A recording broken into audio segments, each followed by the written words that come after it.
tingin mo po, Ginoong Ron, ano ang kailangan mong gawin upang magkaroon ng kapayapaan sa ating bayan? Kapayapaan. Okay.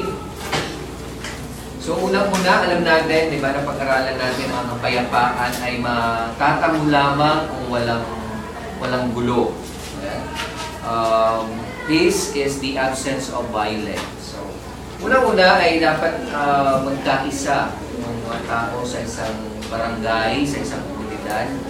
Kailangan imbes na mag-away o gulo, ay pagmamahalan ang kanilang binibigay sa isa't isa. So unang-una na dapat magawa ay ang magkaroon ng pagmamahalan muna sa pamilya dahil doon nagsisimula ang kapayapaan sa pamilya. Kapag ang pamilya ay mapayapa, maayos, sigurado ang komunidad ay magkakaroon ng isang mapayapang komunidad. Pangalawa, kailangan bilang isang guro, siguro ang magagawa ko ay hikayatin ang mga kabataan na gumawa ng tama.